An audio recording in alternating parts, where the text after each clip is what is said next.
श्री स्वामी समर्थ अक्कलकोटमध्ये आपल्या नेहमीच्या पिंपळाच्या झाडाखाली ध्यानस्थ बसले होते. त्यांच्या दर्शनासाठी दूरदूरून लोक येत असत.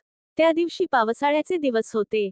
वातावरण ढगाळले होते. थोड्याच वेळात जोरदार वारा सुटला आणि आकाश काळोखून गेले. लोक धास्तावले की आता जोरदार पाऊस पडणार. त्याच वेळेस एका दूर खेड्यातून आलेल्या गरीब शेतकऱ्याने स्वामींना नमस्कार केला. त्याचं नाव होतं गणू. गणू फार गरीब होता, पण अतिशय भक्तिभावाने स्वामी समर्थांची सेवा करत असे. तो दरवर्षी एक वेळ स्वामी समर्थांना भेटायला यायचा आणि त्यांचं दर्शन घेऊन आपल्या जीवनात प्रेरणा घ्यायचा. त्यावेळी गणू खूप चिंतेत होता. स्वामींनी त्याला ओळखलं आणि शांतपणे विचारलं, "काय रे गण्या, आज इतकी चिंता कशाची?" गणू म्हणाला, "स्वामी, माझं शेवटचं पीक आहे. पाऊस वेळेवर पडला नाही आणि आता अचानक वादळ व पाऊस सुरू झालाय. जर पीक वाहून गेलं तर घरात मुलांना खायला अन्न नाही आणि कर्जफेडी सुद्धा नाही. स्वामी, आता सर्व काही तुमच्यावर सोडलंय." स्वामी समर्थ हसले. ते म्हणाले, "गण्या, तू एवढ्या दुरून इथे येऊन सुद्धा विश्वास घेऊन आलास, तर देव तुझ्यावर कसा अन्याय करील? परत घरी जा, आणि जे होईल ते माझ्या इच्छेने होईल. चिंता नको करूस." गणूने डोळ्यात अश्रू घेऊन स्वामींच्या चरणी नतमस्तक होत परतीचा मार्ग धरला.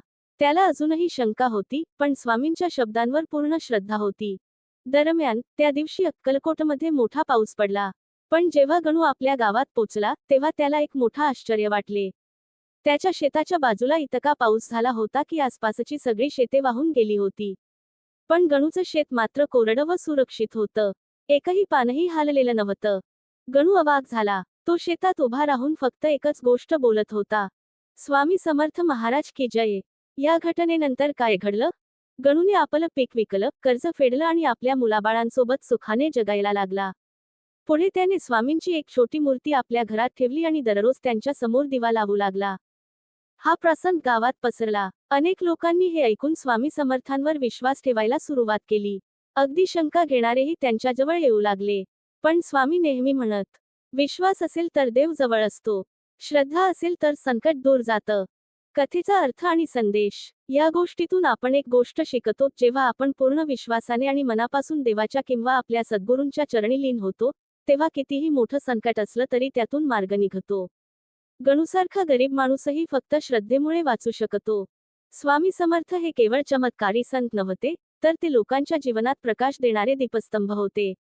त्यांनी हजारो लोकांचे आयुष्य बदलले, अनेकांना संकटातून बाहेर काढले आणि सर्वात महत्त्वाचं म्हणजे लोकांच्या मनात श्रद्धा जागवली. उपसंहार. आजही अक्कलकोटमध्ये पिंपळाच्या झाडाखाली बसलेले स्वामी समर्थ भक्तांच्या हृदयात आहेत. ते सांगतात, "भक्ती करा, श्रद्धा ठेवा, सत्याचा मार्ग स्वीकारा, बाकी सर्व मी पाहीन."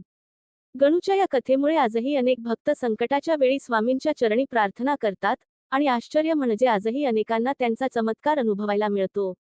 श्री स्वामी समर्थ महाराज की जय.